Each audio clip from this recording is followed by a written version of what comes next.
I think that my wife was getting her nails done, and I was sitting there watching TV, probably eating a bag of chips. But I was like sitting there with my son Sean, and I was looking at him, and I said, I need to make a change. I can't do this to him.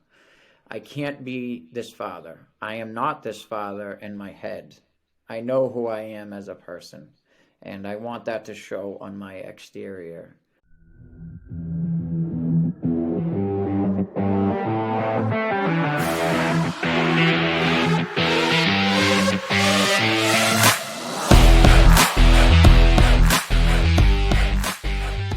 All right, Matt, glad you're here. So what made you decide to start running a 5K? How many days in a row? So tonight will be 1039th day of running the 5K. That is Um, insane. it is insane. It's not normal, that's for sure. Um, yeah. Then So what people made you do that for notice. the first time? Why'd you decide to do that? It was right as COVID was starting, Hmm. and it was like a high stress time period for me, and I had a growing family at the time, and I just wanted to get out there and really just de-stress myself. And the first night that I did it around 9 o'clock at night after putting the kids to bed, and I got this rush from it. Yeah. And I just said, this is what I want to do. I didn't set out to do this for 3 years, but it just accumulated and accumulated, and then I said, wow, this is kind of a streak now. And then as it got bigger, I noticed the streak more and kind of catered to it. Yeah, I mean, Um, 1,000 days in a row is amazing. I mean, that's crazy. Or has your physicality changed over these past 3 years, or were you always in really good shape? Oh, absolutely. I'm in the best physical shape of my life, and that's something to be said because I was in the military for a period of time, and I had very physical jobs in the past, and Hmm. and I'm by far in the best shape of my life now at 37. Okay. Yeah. How What old I've are been you? talking to, I'm 35. You got me by 2 years. Okay. Okay. We're both aging gracefully. I guess so. Yeah, I've been talking to a lot of military guys recently. What did you do? Marines, Army, Navy? I was in the Navy. I was stationed in Virginia Beach, and I lived on a destroyer, USS Wow. Midger. DDG 57. I was on there for 4 years. I lived on the ship, and it was a definitely something that helped me turn into an adult very quickly. And I At what age did you utilized that start with. that? Oh God, I was not 18. I Mm, was 21. I was a little bit older. As a matter of fact, when I went in, the guys that were younger than me, they called me dad because I was old to them at 21. wow. Just which is something to say at 37. Yeah. Yeah. Geez. So I was, So that's still pretty young. And you said 4 years on a destroyer. I'm guessing you had some breaks. I mean, they let you go home a few times, I right? went I got to go home probably around a 1 week a year, if that. It was a very hot period of time for the wars. So we were Okay. constantly deployed and constantly training. I didn't see much of anything else besides the ocean and that ship for that 4 years. Jeez. What were Yeah, the it was living intense. quarters like? What was the sleeping quarters like? Or the living Yeah, I quarters? mean, I'm guessing we're not no master suites, right? Oh no, it was definitely they call them like coffin beds. Yeah. They're the shape of a coffin, and they're stacked three high on each other. Everyone's packed into this compartment. It's called a berthing, and everyone's stacked three people high. And in one of my reels, I explained how that worked and why the junior guy has to sleep on the bottom rack, the bottom bed, because of the Hmm. flooding. The berthings will flood consistently, so they give Wow. the bottom racks to the junior guys so that they can So if it floods, they get screwed. yeah, so the most senior guy is the highest up. And you know how So those if you're things the work. most, yeah, if you're the most senior, you don't get to be covered in ocean water when you sleep. Exactly. Oh Yeah. my God. 4 Yeah. years of that's a lot. I have a couple family members who did the military. My sister went to Afghanistan for 4 years. She was in intelligence. My brother, he lucked out. He's in Hawaii right now. Oh, So, how did he manage that? well, I talked to a recruiter. He can't. He does this like a side hustle where he rents out bobcats and stuff. So I was digging up my backyard, and he's an army recruiter in the area, and he was saying they're having so much trouble recruiting people that now if you want to get into the military, you can just say like wherever you want to go, and they'll send you there. So my brother said his first pick was Hawaii, and they're like, okay, sure, you can go to Hawaii. My Wow. sister wanted to go to Hawaii, and they sent her to Afghanistan, so she didn't get quite as lucky. Oh man. And when did he go in? Was this Um, recent or? yeah, like a year ago. Okay, yeah, that makes sense because I've actually been reading that they are having trouble finding people to go in, Hmm. not because they're not intelligent enough, but they're not fit enough to handle Yeah. it. Yep. That I'm seeing that more and more that it's just something that people can't handle. I mean, it's sad and it's scary a little bit to me. I hope that the younger generation can figure those things out. Um, Yeah, and I mean, did you see that when you were in the military, or is that something that's drastically different now? I went in 2005, and at that time it was starting. I think that people were just carrying around a little bit of extra weight on them, more Mm-hmm. so than when we were younger than that, I guess you could Mm-hmm. say. And I think that it's progressed over the years to a point where it's a problem. Definitely a problem for the military. No, that's for sure. Yeah, I mean, Yeah. right now we're obviously in more of a peaceful, relatively period, and I would hate to see, man, if there's a draft and all these people get torn off their iPhones and thrown into a boot camp, what would happen? Well, they might give me a call back. I don't know. I don't, who knows? Who knows? So I wanted to ask you something. You Sure. have nine brothers and sisters I read? I'm one of nine. I have eight brothers and sisters. Wow. I mean, I'm jealous of that. That's something that I always wanted. Just the camaraderie of that. Yeah, it was camaraderie at times, and it was fighting at other times. But All now, learning experiences, though. yeah, for sure. Yeah. We grew up in a two-bedroom house. So I shared my bedroom with four other brothers, and then my sisters, they all slept in a room, and then my parents slept downstairs.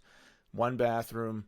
But like the thing is, like if my parents were millionaires and we lived in a mansion and everyone had, their own rooms on separate sides and everyone had their own bathroom, like we would have thought that would have been great, but we wouldn't be nearly as close as we are right now. Oh, absolutely. And you probably wouldn't appreciate the things that you have and any type of way at all. You see that a lot. I think people who had that type of lifestyle growing up, they don't appreciate things as much as you or maybe I do, who didn't have those things growing up. So you definitely made a good point there. Yeah, I mean, when I was little, I thought anyone that had their own bedroom was a rich kid. So, I'd have my friend. We went to my parents even sent us all to Catholic school. So, any of my friends I'm a there, Catholic schooler as well. any of my friends there that had their own bathroom or their own bedroom were like, oh, I'd go over to my friend's house, we'd visit, and they had their own room with their own posters on the walls. I was like, oh, this kid's rich. That was Yeah. just the thing Oh, we yeah. thought. I heard that in one of your podcasts and I wanted to mention it to you because I grew up with a family. One of my childhood best friends was from a family of nine, and Yeah. I had such a good time with them. I mean, I was jealous of the camaraderie that they had, and I partook in that, being one of, I was just over there all the time, just feeding off of that energy of nine Hmm. children in the house. Yeah, I mean there is definitely energy. I mean we especially in like a small space like that. And that was back before like I was so lucky you too to grow up before cell phones. I mean at nighttime we would just run around the neighborhood, cause chaos. We would play a game called Release where you would like run around at night, no flashlights or anything. I don't even remember how it was played anymore. But we had like 30, 40 neighborhood kids running around all hours of the night. My mom would go out onto the porch and just scream. We could hear her from like a mile away. Somehow we would hear her and run home. And I'm like, man, those were such magical, amazing times for kids. What a time to be alive. That's And how I see it. And I grew up yeah, the same way, and I am so sad when I see children these days that are isolated like they are. And during COVID especially, I mean, I really had a hard time seeing children just cooped up in the house all the time, and they got so used to it that their social skills suffered. And I'm sure that you saw that too.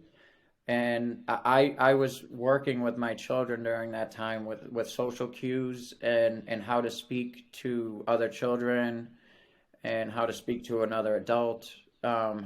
Just normal social cues that you would get as a child anyway, hmm that probably your children and definitely mine were not getting during COVID.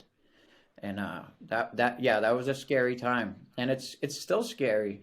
I think that the children these days would benefit from a lot of the ways that we grew up, but it's a different time. It'll never be like that ever again. yeah. I hope that that's not entirely true, but it probably is true.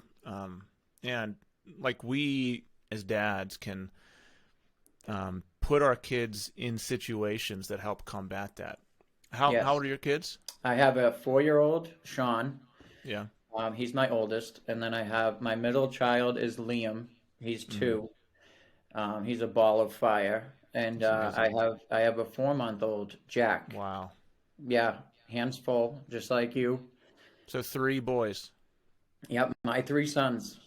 My all three, 2 years apart. all 2 years apart. I think that's how the boss planned it. And you know who I'm referring to when I say boss. Yeah, the boss planned it that way, I think. My wife.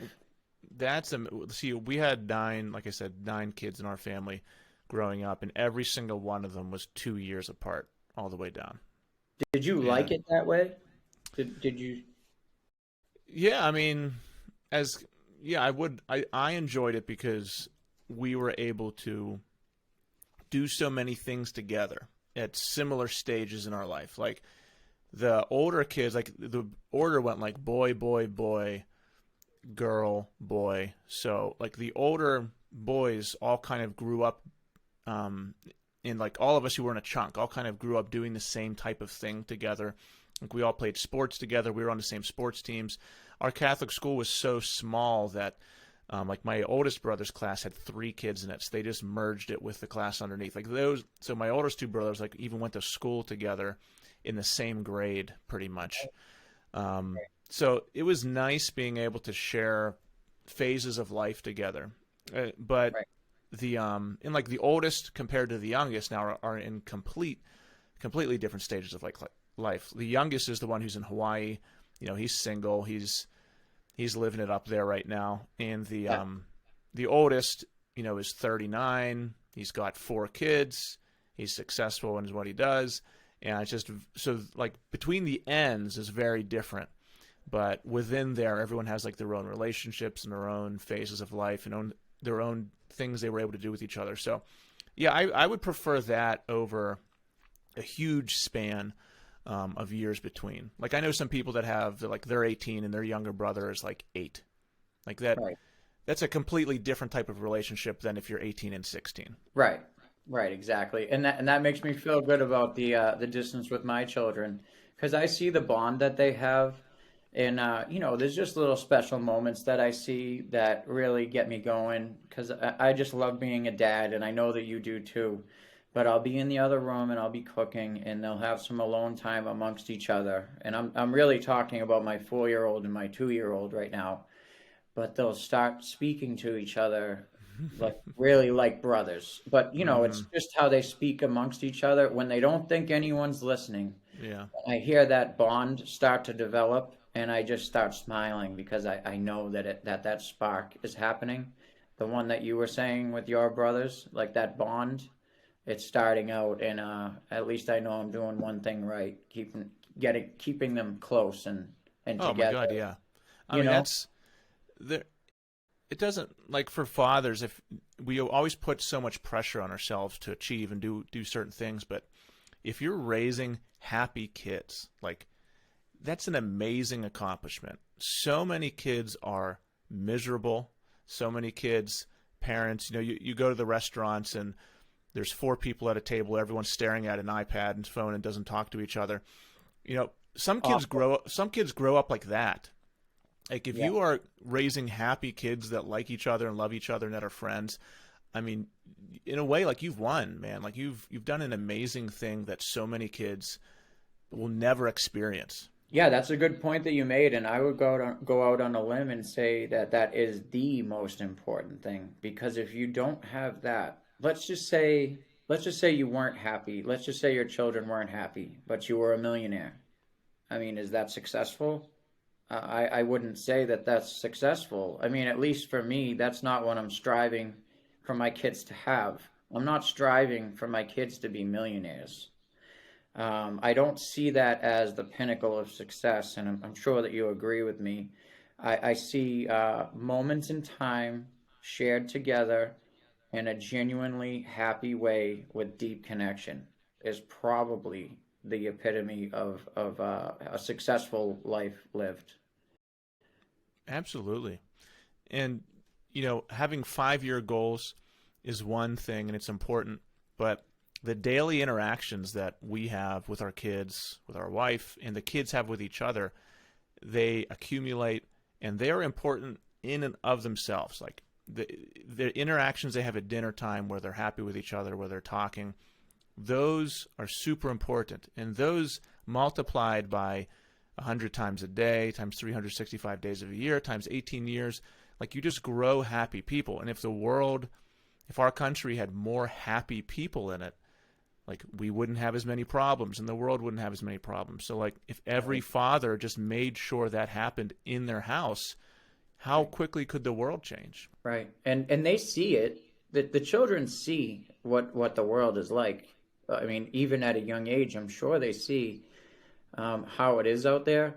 But what you and other fathers and me as well, obviously, can do about that is change the climate of how we live in our own homes so that they know, hey, this might be what I see out in the world, but that's not how we do it at my house, and that's not how we live, and I like how we live. And hopefully they can keep that as they get older, and then when they have children, then they can spread happiness to their children and have a happy household. And at least that's two households in the world that are not unhappy.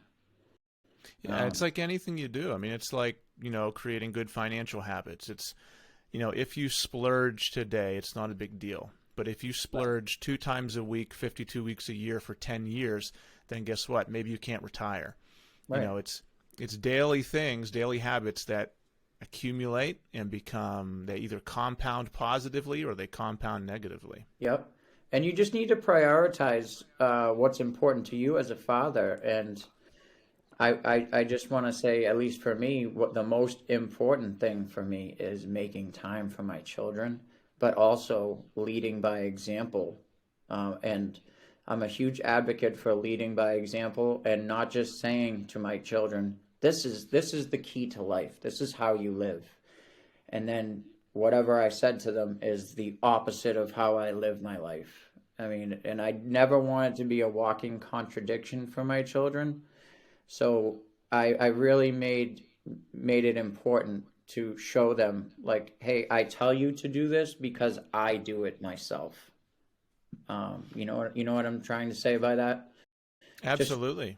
I mean, and whenever you are getting out there and running every single day, I mean, that alone could transform their life. If you think about how important or how devastating, obesity is to kids. If you go to the park and you see an 8-year-old who's like 100 pounds overweight, for me around here in Pittsburgh, it's if we go to the local amusement park, Kennywood, you'll see a lot of obese people and a lot of obese kids that can barely walk, and how devastating that is to their body I've been to forever. Kennywood. So Go ahead with how, your point, though. yeah, we got to talk about that. And then how devastating that is to their emotions, their relationships. And I mean, if your kid can even just watch you run every single day, then that is a huge part of who they are now. You know, Yeah, they absolutely. And there's been times where like I obviously I'm a firefighter. I don't know if we talked about that yet, but I work two 24-hour shifts a week and I miss my children dearly when I'm at work. We FaceTime all the time, but it's not the same as being in person and I have to stay overnight there, obviously. And my wife will sometimes text me and say, Sean, sometimes I run without a shirt in the summertime, and my wife will say, Sean is taking his shirt off and running circles around the house because he says that he wants to be just like you. And again, that hmm I know that I'm doing something right by instilling those types of values in him. He knows it's important to exercise. He knows it's important to eat healthy. I've never told him those things. I've just lived my life in front of him. And I think that that's the way to open up their mind to these things is just do it yourself. If you want your child to do it, then you should do it yourself as well. Don't be a hypocrite. Don't be a hypocrite to your children, and don't contradict yourself, and always be honest with your children. And I know that you exercise with your kids too. I know that it's yeah, important to you, right? yeah, we've kind of always done it, but over the last month, it was honestly my son's idea. We were out. I was practicing. He has many goals, and one of his goals is that he wants to be a professional basketball player. Who Um, doesn't? yeah, yeah. So I was like, well, if that's true, I said, if you honestly want to do that, then guess what? I said, we have to practice. And, whether he hits that goal or not doesn't matter. The lesson is that you have to work at something if you want an outcome. So I took him at night, before bed to the local court. We were practicing outside. And then he also does CrossFit with my wife. Um, Oh, your so wife is a fellow CrossFitter. yeah, my wife does CrossFit every day at 5:30 a.m. And then my two kids do kids CrossFit twice a week at the CrossFit class. So he knows all the CrossFit exercises. So just randomly, we were 30 minutes into practicing, and he's like, "Dad, I want to work out." I was like, "Okay." I was like, "Okay, I'm not going to say no to that." So I said, "Okay, go ahead." And then he just went through this 30-minute CrossFit routine. He's doing like burpees on the cement. He's doing push-ups, sit-ups. Like I was just sitting there watching. I was like, "What's Gotta love going on it. right now?" And he was so intense. He was like giving me high fives. And then he goes, "Dad, we're going to make a pact right now." I said, "What?" Like I'm just observing this happening. He like had so much aggression and masculinity running through him. I loved it. It's awesome. Um, and he said, But "We're going to work out every day for a year."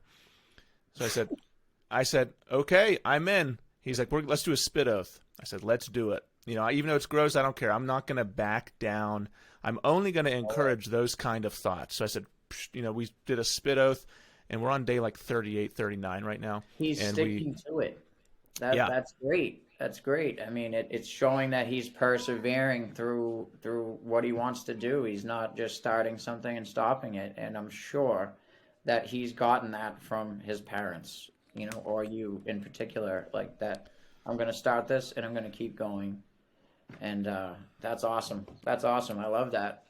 and there's I still love to times when hear he it. needs encouraged. If we still have to be parents. He has never been as motivated as he was that first day, and that's normal. But that's part of the lesson. Like over these 365 days, he's gonna have many lessons about you made a goal, you made a pact. This is what a commitment's gonna feel like. Right. So during the hard times, I talked to him about when he's really sleepy, he really doesn't want to do it. I said, Nathan, we made a pact. I said, we made a commitment. Do you want to break that right now? Or do you want to do it? And what do you think you're going to feel like and look like and be able to do if for 365 days you work out every single day? He's like, and if I talk to him like that, if I get him thinking long term, Yeah. then he will get out of bed and he'll do the workout. Yeah. He wants to know what the 365 days will do to his body, I'm sure. And I hope that he's able to find that out. I'm going to be watching for that. So when you bring this up again in your later podcasts, I'm excited to see if he sticks to it. I hope he does. I really do. I mean, it's good to Yeah, see I mean, kids stick to something absolutely. at And that young just age. in whenever the kids are growing at this age, like they have so many, they either grow exponentially good or bad depending on what their habits are. So, if he's working out every single day, and we're not lifting weights or anything. I mean, we're doing in CrossFit he lifts weights safely, but we're doing sit-ups, push-ups, burpees, body weight squats. Yeah, So if he does those things, I mean, he's could really transform his athleticism over the next year. So I'm absolutely. excited. We took some before and after. We took some before pictures. We'll take some after pictures, Oh, you went and all out. You did all the whole nine. Everyone loves to yeah. see So before and afters. yeah, we'll see what happens. So, I mean, he's got it in his mind. He wants to have like an 8 pack. So it's kind of hard for a 9-year-old. He'll be 9 then to have an 8 pack, but it's okay. Have high Probably goals the and we'll be good. It's probably the most possible to do that at his age right now. And at no other time in his life would that be even remotely possible. But maybe right now. Yeah, we'll see what happens. I I I started a lot of this weight loss journey because after the military, I started struggling a little bit mentally and physically. I mean, it goes hand in hand. And don't we all have at least one time in our life where we're really struggling? And during that time, I had a dose of PTSD from a few things that had happened to me, and I gained a lot of weight. Hmm. And I knew I gained a lot of weight. I didn't want to look in the mirror. I didn't want to face it. And I didn't face it for quite a while, probably around 3 years or so. And then I started having children. And that really puts the mirror right in your face consistently. Because when your child is looking at you, it's the mirror that, you really care what that mirror that's looking at you, your child, you really care what they think, and you want to be the best version of yourself for them, and I was not. So I looked at my first son, Sean, and he was still an infant at the time, maybe 5 or 6 months, and I was probably at my heaviest at that point, still struggling mentally, and I was probably 295 pounds, and I said, what type of father would I be for this child, being the way that I'm being and looking the way that I'm looking? And I just looked at him and I said, I'm not going to allow this for you. I could do it to myself. We could always do it to ourselves. If it was just us and we had no one else, you can justify um, doing that to yourself. But your child has nothing to do with what you've gone through before they were born. And I didn't want to carry those struggles into fatherhood and let it seep into my children's head in any way, and in any negative way. And that was the catalyst for a lot of this, pretty much all of this craziness was that. And I got up that day and I made the change and I made no excuses because I wanted to be the hero for my children that I knew that they would need. And I'm proud of that.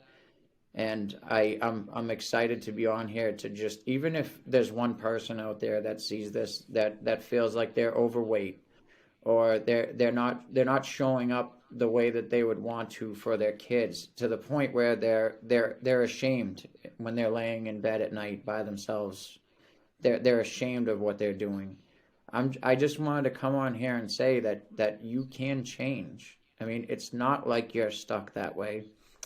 And whatever you feel like you're doing negatively for your kids with those toxic coping mechanisms that you might have, I'm talking to people out there in the world.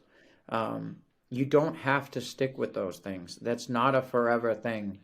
And I feel better mentally and physically now than I ever have in my life. And I'm just hitting my stride, just as my children are starting to get in their really formative years. And I'm so happy for that I did it.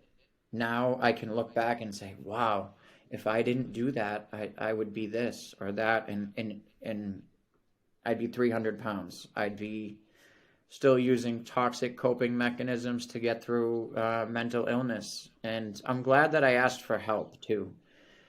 And before I came on here, I did my due diligence and asked other fathers at the firehouse, at my CrossFit gym, out and about in the neighborhood, like, what do you feel is the biggest issue affecting fathers of today? And I got a lot of feedback, but the one thing that I did hear the most is that fathers have so much on their plate, and they feel like they're putting it all on their own shoulders by themselves, and they feel like they need a friend. They need another friend that understands, like another father that can understand, and another father that they can speak to. And in the future, I'd like to make a group online of fathers that are just there for a helping hand for another dad that's going through similar things that the other father might have went through in the past.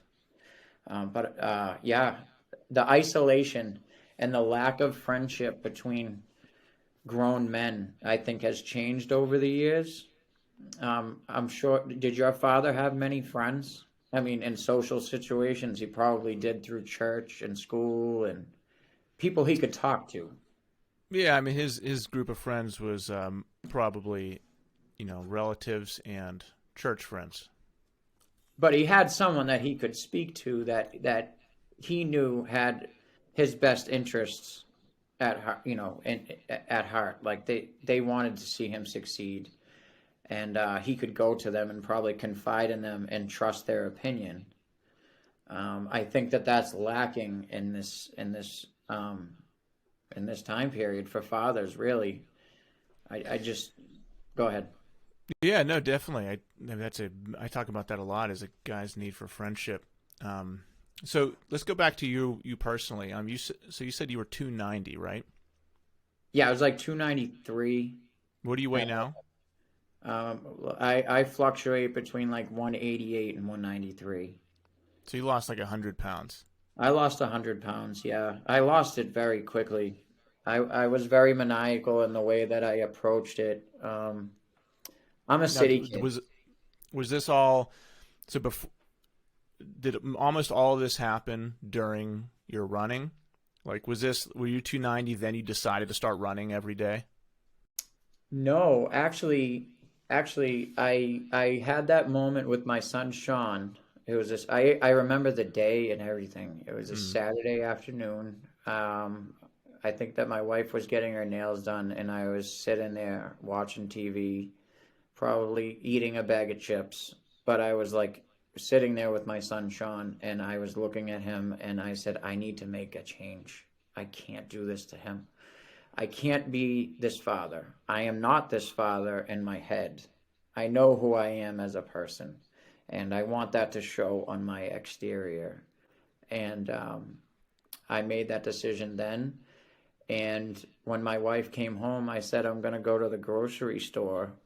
But all the while, I knew in my head, after I had went to the grocery store, I was going to stop by the nearest CrossFit gym and see if they would accept me. And I didn't know anything about CrossFit or working out like that at all, to the point where I thought that you had to try out to go into a CrossFit gym. I walked in, it was a Saturday at 6 p.m. And if anyone who goes to CrossFit knows that they're not open at 6 p.m. on a Saturday, they close very early on the weekends. But I didn't know that. I didn't check the hours. I just showed up cold. And I knocked on the door, and there was two people in there sweeping up the gym. And I said, "Hi, I'd like to try this out." And they said, "Okay." And I said, "I don't know. Am I too big to do this? Will you accept me into this gym?" And they started to laugh. And I didn't know that they would accept anyone. Mm. But I did a workout right then and there. She asked me, this coach asked me, "Have you ever done CrossFit?" And I said no. And she said, "I'm about to do a little workout. Why don't you do it with me?" And I said, "Sure." And that was my first time. That was the start. And from that day until today, which I think has been about 4 years. I've worked out every single day, maniacally, like a crazy person, probably to the point where it's negatively affected my fitness. Oh, And too it's much. too, yeah. I mean, there is a line where it's too much, Yeah. and I'm in that line right now, you know, with the streak and everything like that. But that's how it started, and it was more like I struggled mentally, and it was a lot of trauma in my life. I have a long list of things that have happened to me, and obviously we don't have enough time to get into all of them, but it affected me mentally, and I wanted to get out of that place for my children, especially. What caused the weight gain? You mentioned PTSD, and I just talked to. I did recently. I've had a number of mental health specialists on that. Those podcasts have still yet to come out, and I found a lot of troubling statistics and things about guys leaving the military. One of the problems I didn't know existed was, guys are overseas and then their wives take their families from them while they're gone. I didn't know that was a thing. It also Oh happens no. also happens vice versa. I couldn't imagine that was a problem. I don't I don't know what exactly your situation was, but what caused that huge weight gain for you between military and, your first Well, child?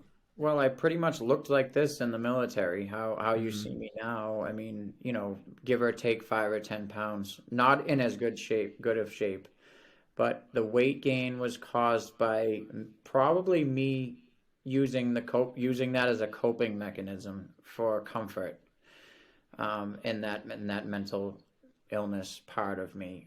And I used a lot of other different things, medications, whatever I could use to just numb how I was feeling. And it just snowballed into making things worse. It never made anything better. And I'm here to say that what I do now does make it better. I mean, I struggled to the point where I had to go away, and I lived on a farm, with other combat veterans and people with PTSD and substance abuse issues. And we got hardcore therapy in the afternoon, and we fed the animals in the morning. And I lived with them, and that was my only responsibility. And it saved my life. It saved my life. It didn't help me lose my weight, but mm. it helped me get my head together enough that I could fight for my life later on, fight for my health later on. Wow, what was that farm like? Well, you'd wake up and you'd have a check-in. It was a legit farm. It had donkeys and other animals, and it was my responsibility to feed some of the animals in the morning. And Hmm. sure, that was on purpose, very therapeutic for soldiers and sailors to go there and just be in nature and be with animals. I mean, who doesn't love being with animals and using that as a daily therapy? I mean, we all have dogs and cats and things like that, and it was a great experience, actually. And I'm not ashamed of saying that I went away to get help, because I wouldn't be here right now, and I wouldn't be alive. I would probably be dead, and my children wouldn't be here. And I couldn't imagine that. So whatever I had to do to get to this point, I did. And it's now all in the name of my children. I mean, they're here now, and I just want them to have the best father that they can possibly have. And that's one that's present, that listens to them, that teaches them lessons, and lives exactly how they say for them to live. Well, that's It's pretty hard much. for a lot of guys to. It's hard for a lot of guys to get help. It's hard for a lot of guys to admit that they need that. Yeah.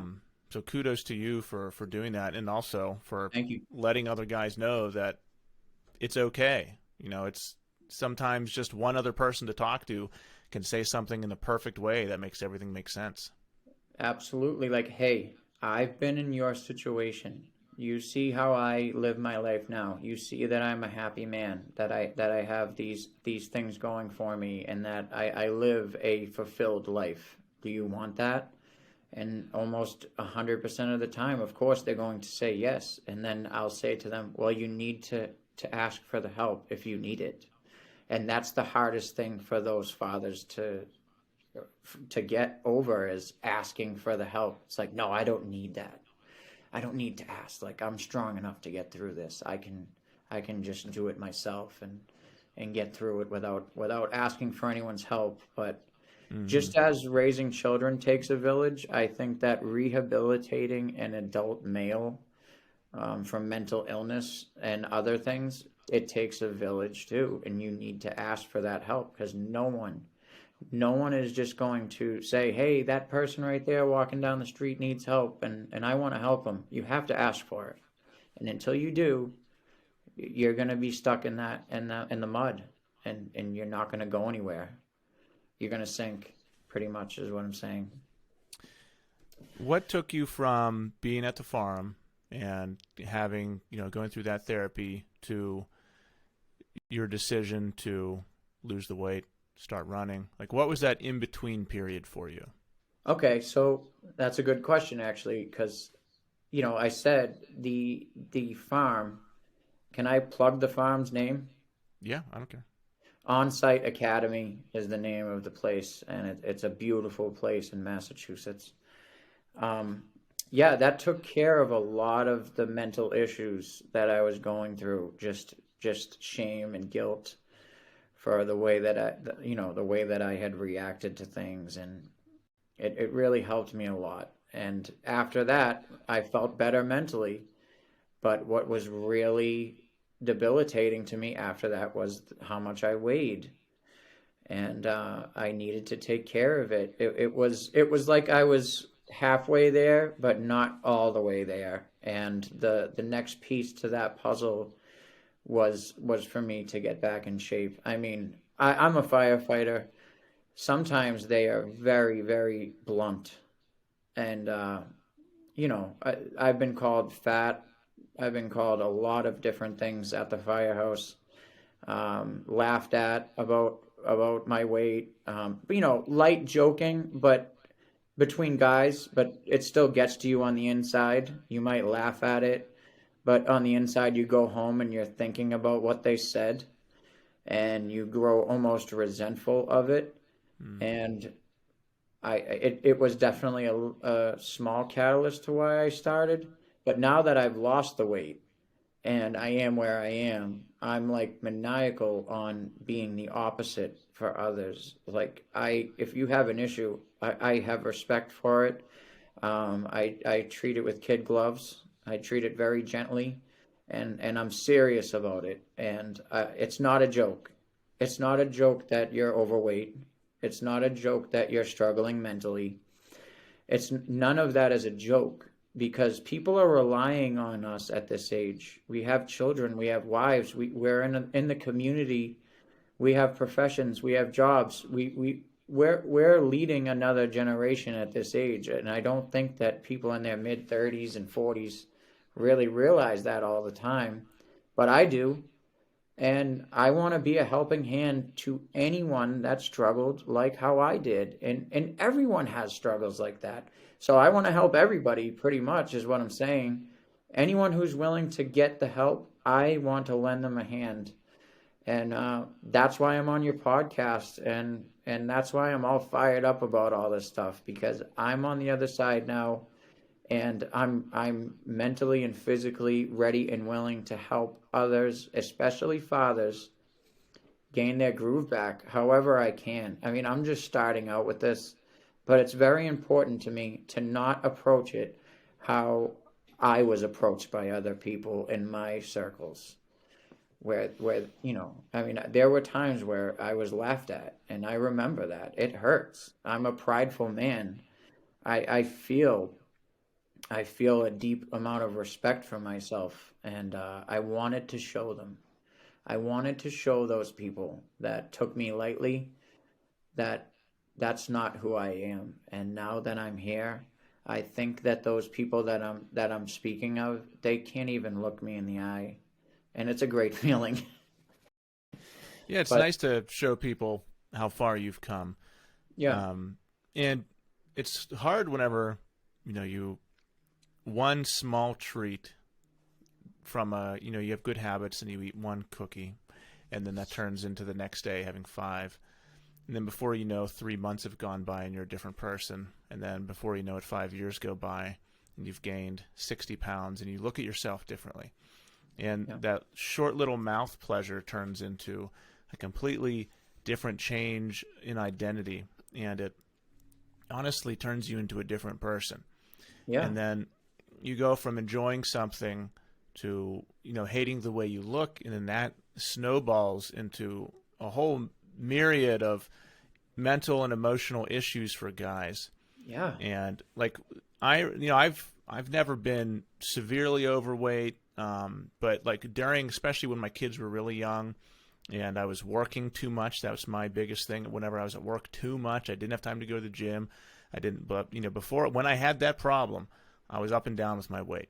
And because I could not get the time under control. And that affects every part of you. Like I did the same thing you did. Like I went from checking the scale 3 times a day, making sure I was in great shape, to not looking at it for like 9 months because I didn't want to see what it said. Yeah. I know what All that's or like. nothing. You just don't want to see yourself. Yeah, and that can really tear you up on the inside. Like, what do you remember about not to dig too deep, but like, what do you remember about when you were at your heaviest? Like, what were some of those internal feelings? Well, the internal feelings probably, that's another good question. You're very good at these podcasts, by the way. Um, what was my internal speech to myself when I was that? It was nothing positive. It was like probably the deepest, dirtiest, nastiest things that you would never say to someone else. You would say that to yourself, those horrible things. Mm-hmm. But it's not something that you would ever think in a million years to say to someone else that's in your situation, but to yourself, for some reason you justify it and you think about it and you're like, you're nothing. And then you look at other people, and especially now with social media, everybody's perfect on social media.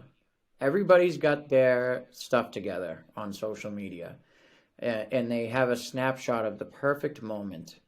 And then here you are at 300 pounds or whatever you are, and you know how you feel inside. And then on top of that, you're on social media and you're looking at perfection all day, or figurative perfection. And it plays mind games on you. And it makes you even more debilitated than you were before. So social media, I don't think does anyone who's struggling in that way any favors physically, like with weight. Mm-hmm. I don't think social media does any favors for that. And yeah, my mind talk was nothing but negative, which made it even harder to make the change because you're constantly in your own head about you're not good enough. You're not this person, and you're not like this person. And not only that. Again, I have to bring up the firefighter thing. I'm a firefighter. It is my responsibility. There's house fires. Not as many as before in the past. It's gone down a lot, but there's house fires, and when the bell rings, and it's 2 o'clock in the morning, and there's children stuck inside of a house, and they're waving a towel out the window, screaming for me to come in and help them. Do you want a 300-pound firefighter trying to go in there, struggling to put on his air tank, and maybe not even making it up the stairs before they're out of breath trying to save that child? Or would you want someone who's like me, who is like this now, and I have full capacity to go in there and snatch you out? And that's a definite important thing that I kept thinking about when I was 300 pounds. The bell's going to ring. I'm at the firehouse. I'm this weight. There's children out there that could be in a fire, or adults, whoever, humans in a fire. And it would be my responsibility to save them. And could I? And the answer at that time probably was no. And that's a horrible feeling. I'm being paid to do a job that people are relying on this person. They don't know what you look like, but they're for sure that you are strong enough to get them out of this fire when they need the help, when the bell rings. And I was probably not able to do that at that time. Thank God it never happened when I was that weight. But now I can walk into work and I know I'm ready to go when the bell rings. I'm there, and it's a good feeling. I didn't have that feeling when I was 300 pounds. It added to the anxiety that I had at that weight, given my profession. So did you run into specific problems because of your weight at your job? Well, there'd be times where we would, sometimes when there's a foreclosed house out there, or a house that's going to get demolished, they'll give the fire departments a month or so to do training in the house and just basically beat the crap out of the house and then light it on fire even, or have Mm. small contained fires inside to do training in there. And I've done those trainings in those houses, being 300 pounds, and it is not fun to be in that gear with how much the gear weighs. Now you're 400 pounds and you're wearing an oven mitt, basically throughout your whole body. And you're in there and you are not in the shape that you should be. And it just is like I said before, it's a mirror in front of you showing you that you're not doing the right things. And once you become a father, you want to be doing the right things because you want to go home and hold your head high about the example that you're setting for your kids. And I was not doing that at that time. And that's what makes me so proud to be in the place that I am now. And talking to you, I mean, none of this would have happened if I didn't make that change. And it was all because of my children, really. That's one of the hard parts for fathers, I think, to grasp, to learn. And it's not that any of us have the perfect solution, but whenever you think how to become a better father, like I'm sure one of the things people Google, one of the things men Google is, how can I be a better dad? And the first thing that should come up is you need to make yourself a better person. Because as we're talking, as we've been saying, you have to be a role model to your kids. The best way they're going to learn is not what you're saying, it's what you're doing. So Yes. if you want the absolute best strategy for how to be a better father, it's be a better you. And then after that, whatever you say is just cake. That's it. That's it. And it makes it so simple. It makes it almost absurdly simple because it just, what your blueprint that you just laid out, you basically just said, live your life the way that you should live it, and the rest will take care of itself. That's basically what that lesson is. Just live your life in a way that you're proud of, and the children part will kind of follow suit, or at least you hope. But yeah, I mean, you live your life a certain way, and your kids are sponges. They watch you. They look at you. They look at what you're doing. They look at what you're eating. They look at how you talk to other adults too. That's another thing I wanted to touch on. I think that, when you're talking to another adult, I don't think that men really realize, or parents in general, that the kids are watching you talk to that person. And then you'll see them a few days later and they're using words that you used with another adult, or they're speaking with their hands like you were. Yeah. And so it's just that thing right there is one of the things that I would say for fathers to watch, is just how you're speaking to adults, other adults, what you're eating in front of your kids, what you're drinking in front of your kids. If you drink alcohol in front of your kids, I would limit that to a tiny amount. You don't want to, you don't want your son to be talking to the kid at school. Yeah, my daddy, he drinks this stuff called Bud Light or Budweiser all the time on the couch. He loves it. You don't want that stuff to come out with your kids and have that related to you as a father. So, I mean, it's very important to conduct yourself in a respectable way in every aspect of your life in front of your children. And you know this, but I mean, it's important to say it again. Yeah, I mean, and I drink occasionally. I have a cigar occasionally, and I think it's important that our kids understand how to how to relax, how to enjoy themselves, and Yeah. how to be balanced, and Yes. but also how to work hard, how to, like you said, eat healthy, all those things. Yeah. And it's tough for sometimes dads don't want to hear that. Sometimes anyone who is pushing that message of, guess what? If you want to be a better dad, you've got to be a better you. A lot of times, whenever you put that message out there, you get some defensive men, and that's understandable because you're kind of challenging what they think about themselves and their way of living. Mm-hmm. And a lot of times, you'll be watching like a video on Instagram, and you'll see someone make a reel or make a video with a specific point, and you think they're talking to you directly, specifically. You think You're offended. yeah, you're like, this guy's talking to me. I don't agree with that, or I do agree with that. But no, it's a message for anyone that can connect with it. And a lot of times, guys do not want to hear that it's a tough message to take down, that yes, if I want to be a better dad, I do have to change some of the things I do about myself. Yes. And it's understandable that can get some pushback, that can be taken in not a great way, because you're asking people to change what they do. And especially as guys, a lot of times we don't like to change our habits, and we're pretty set in stone with the way we like to live our life. Oh yeah. Yeah. It'd be nice to have a magic pill or read a book that says this is how you be a great dad, and have that fix everything, and you can just spout off a couple pearls of wisdom. But it's like, no, man, if you need to start working out an hour every day, then guess what? That might make you unhappy some days of the week. Yeah, I mean it's not all sunshine and rainbows, and it's not just one specific blueprint for all fathers, all encompassed, obviously.